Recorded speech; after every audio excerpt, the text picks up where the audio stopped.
Hi everybody, and welcome to our module on polymerase chain reaction. Polymerase chain reaction, or PCR, is a laboratory technique whereby DNA molecules in a sample are amplified or copied to make multiple copies of DNA. And this has a number of uses. For example, you can make more DNA from a very small amount in a sample. In addition, you can use PCR to determine if DNA is present by seeing if it amplifies via this technique. And then finally, you can also determine the amount of DNA by seeing how quickly it amplifies. If you start with lots of DNA, it will amplify rapidly. If you start with very little DNA, it will amplify slowly. And here's a picture at the bottom of the screen just to keep in your mind of what PCR does. It takes a double-stranded DNA molecule and converts that into multiple copies of that double-stranded DNA molecule. The way PCR works is that you put a sample containing the DNA of interest into a tube with a number of other ingredients, which will then be heated and cooled over and over in cycles. The other ingredients you need in the tube include DNA polymerase, which is the enzyme that will copy DNA.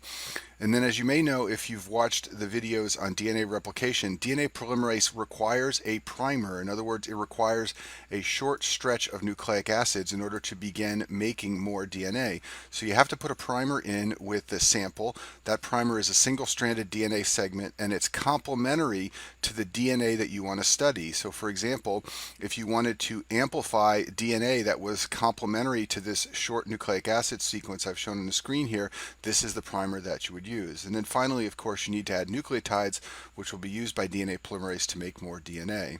The way that PCR works is you put all those ingredients into a tube and then you heat and cool the tube. This is called a cycle, and after each cycle the amount of DNA in the tube will double. So the first step in a PCR cycle is to heat the sample. This denatures double-stranded DNA into single strands. You then cool the sample and the primer anneals or binds to the complementary DNA if it is present. Then you warm the sample and DNA polymerase will elongate from the primer and make new DNA. And you repeat this process in cycles, and each cycle generates more DNA. So here's a picture from the web just to make this very clear. On the left side of the picture we have our initial ingredients. The green structure is the original DNA to be replicated, the red structure is the primer, and the blue is the nucleotides.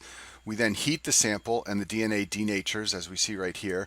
We then cool it slightly so that the primer anneals. We then warm it so that DNA polymerase begins elongating the strands. And you can see here that now we're going to get two DNA strands where we began with only one DNA strand.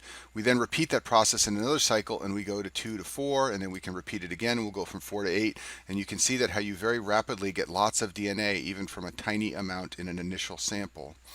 Now it's easy to imagine from that last picture how a small amount of DNA can be amplified by PCR, but another use of PCR is to quantify the amount of DNA in a sample. This is done by a variant of PCR called real-time or quantitative PCR.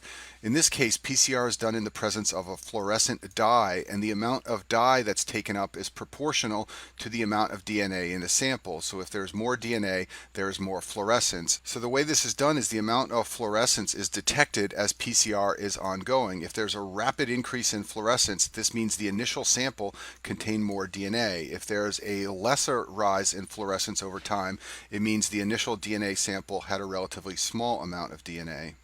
PCR has lots of uses in research, but I've listed on the slide some of the clinical uses of PCR. And the thing you want to remember about these clinical uses for step 1 of your boards is PCR is used in situations where you have very small amounts of DNA, usually that is not part of a chromosome. So this is usually used to seek out and identify small amounts of DNA that might be circulating in tissues or plasma.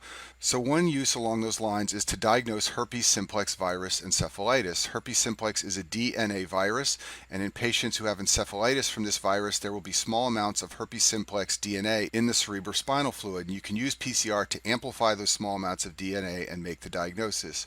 PCR can also be used to measure an HIV viral load. Now, this may seem confusing to you because you may know that HIV is an RNA virus. However, to use PCR for viral load measurement, the enzyme reverse transcriptase is used to make a copy of the virus's RNA. This is called cDNA.